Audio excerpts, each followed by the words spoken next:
Hello students, good morning to all. Come to the page number 34. The role of the parliament. ठीक है, हम role देखेंगे parliament का क्या रोल होता है.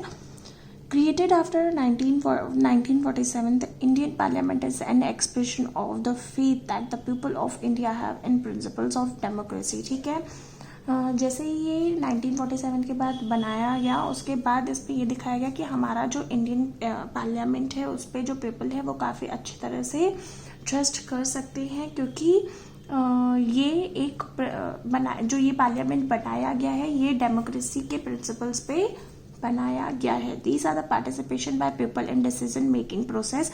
और ये जो प्रोसेस है वो पूरी एक ऐसी प्रोसेस होगी जिसमें पीपल्स को हम इक्वली पार्टिसिपेट करवाएंगे डिसीजंस मेकिंग में और गवर्नमेंट के कांस्टेंट में कि गवर्नमेंट कैसे बने. लाइक जैसे हम इलेक्शंस करके नेता को बनाते हैं, दैट मीन्स हम अपनी गवर्नमेंट खुद चूज कर रहे हैं.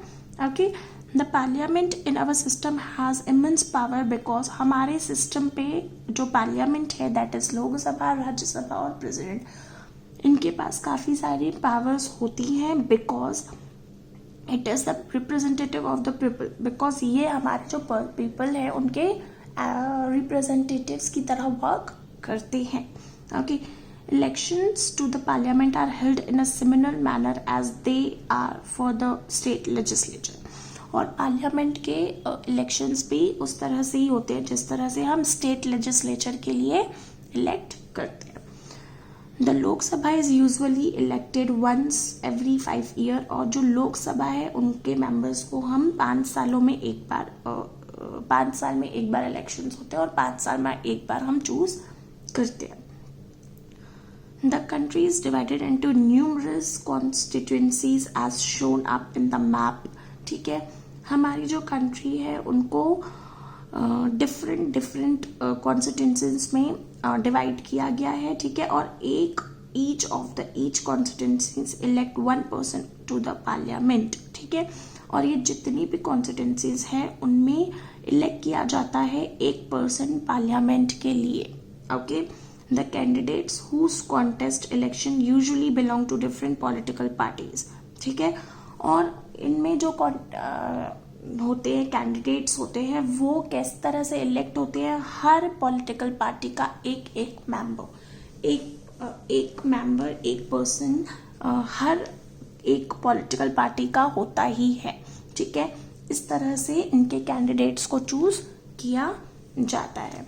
Okay, so with the help of the table below let us understand this further. ठीक है, और हम इसे जिस तरह से मैंने आपको बताया कि डिफरेंट पॉलिटिकल पार्टीज के मेंबर्स को सिलेक्ट किया जाता है.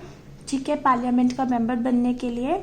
ठीक है, तो किस तरह से, जैसे है नेशनल पार्टीज, लाइक यहाँ पे पॉलिटिकल पार्टीज दी गई हैं एंड नंबर ऑफ मेंबर्स दिए गए हैं.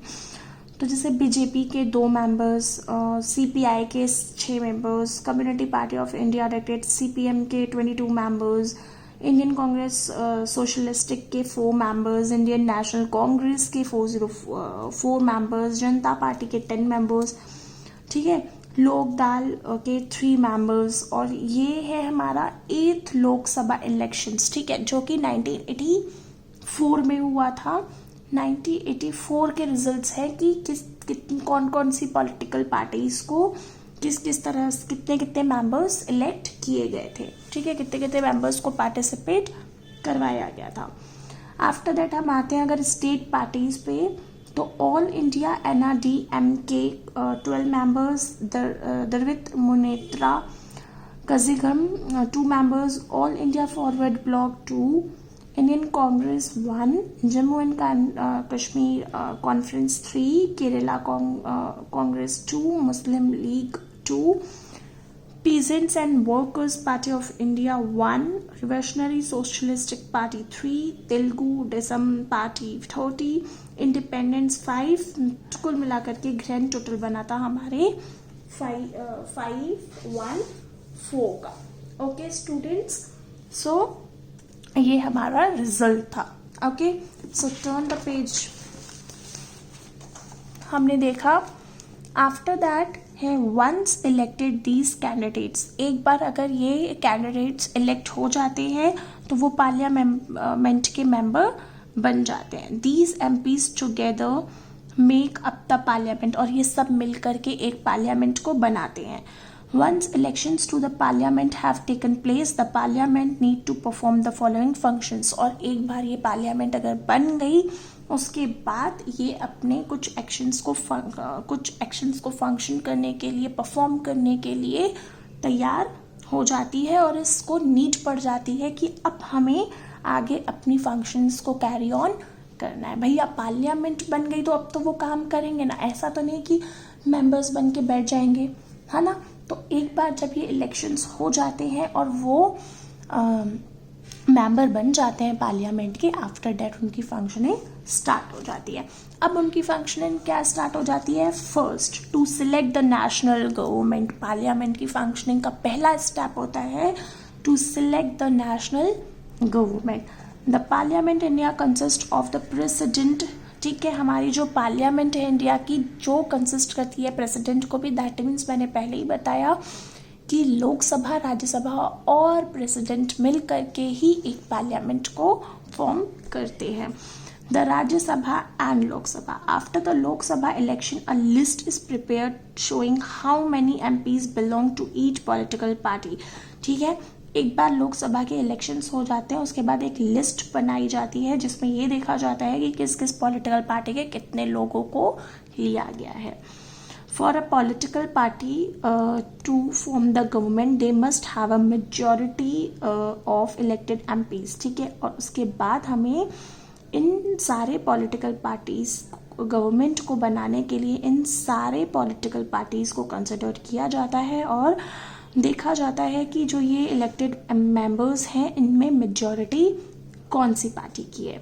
Since there are 543 elected members in Lok Sabha, इसलिए 543 हमें नॉमिनेट किए जाते हैं लोकसभा के मेंबर्स में, ताकि to have a majority a party should have at least half number, that is 272 members or more, है ना। तो जो ये 543 मेंबर्स को इलेक्ट किया जाता है, जैसे मैंने आपको पहले भी बताया कि 2 एंग्लो इंडियंस कम्युनिटी के लिए रखे जाते हैं 545 में से, और 534 को इलेक्शन होता है। तो इसमें से हमें 272 तो एक ही पार्टी के मेंबर्स होने चाहिए या फिर ज़्यादा। ठीक है, the opposition in parliament is formed by the political parties that oppose the majority. और उसके बाद पार्लियामेंट का जो अपोजिशन होता है वो कैसे फॉर्म किया जाता है? अलग अलग सारी पॉलिटिकल पार्टीज को रख करके, जिनमें से हमें ये देखा जाता है कि मेजॉरिटी किस पार्टी की ज़्यादा है। The largest among these parties called the opposition party. और सबसे ज़्यादा जिसके मेंबर्स होते हैं, जिनमें सबसे ज़्यादा मेंबर्स होते हैं, उन्हें हम किनका नाम देते हैं इन पार्टीज़ में से? अपोजिशन पार्टीज़ का। Okay, after that one of the most important function of Lok Sabha is to select the executive. उसके बाद जो लोकसभा है उसका सबसे ज़्यादा काम क्या होता है? एग्जीक्यूटिव को सिलेक्ट करना। The executive as you read in chapter 1 is a group of person. उसके बाद एग्जीक्यूटिव्स क्या होते हैं? एग्जीक्यूटिव्स होता है एक पर्सन्स का group who work together the implement the law made by the parliament. Okay, legislatures के बाद एग्जीक्यूटिव आते हैं, आफ्टर दैट जुडिशरी आती है। तो हमारे जो एग्जीक्यूटिव्स होते हैं वो क्या होते हैं? वो एक ग्रुप होता है पर्सन्स का, ठीक है, जो क्या करता है, जो पार्लियामेंट ने रूल्स और लॉज बनाए हुए हैं उनको इम्प्लीमेंट कराने का काम करता है। These executive is often what we have in mind when we use the term government. और ये ही एग्जीक्यूटिव्स हमारे दिमाग को बताते हैं कि हमारे माइंड में क्या चल रहा होता है जब हम गवर्नमेंट का नाम लेते हैं। The prime minister of India is a leader of the ruling party in the Lok Sabha. उसके बाद लोकसभा की जो रूलिंग पार्टी होता है उसका सबसे लीडर कौन होता है? हमारे प्राइम मिनिस्टर, हमारा इंडिया का prime minister, from the MP who belong to her party.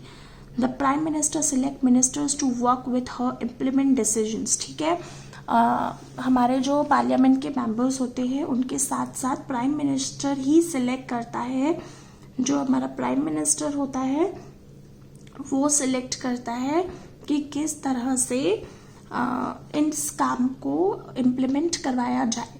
Okay, these ministers then take charge of different areas of government functioning like health, education and finance, etc. और after that ये जो ministers होते हैं ये साले बाकी ministers को बनाते हैं. डेट इज हमारे जो हेल्थ, एजुकेशन और फाइनेंस मिनिस्टर्स होते हैं जो गवर्नमेंट की फंक्शनिंग में काफ़ी ज़्यादा सपोर्ट करते हैं, इन सबको भी ये जो मिनिस्टर्स होते हैं हमारे प्राइम मिनिस्टर ये इलेक्ट करते हैं, बनाते हैं.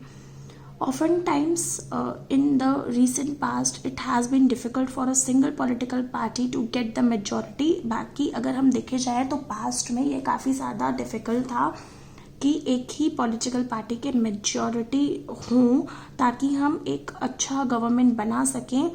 दे then join together with different political parties. इसलिए ये लोग क्या करते थे कि ज़्यादा मेजॉरिटी बनाने के लिए अगर इनको खुद के पास इतने लोग नहीं होते थे तो ये दूसरी पॉलिटिकल पार्टीज के साथ हाथ मिला लेते थे ताकि ये लोग साथ में मिल करके काम करें और इनके जो मेंबर्स हैं वो मेजॉरिटी में आ जाए.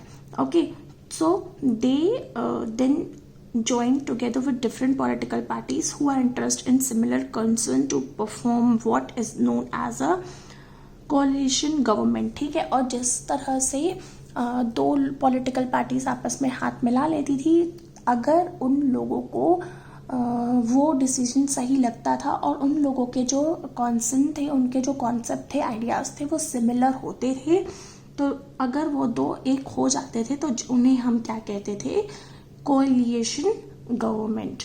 Okay students, so next we will continue in next video. Thank you.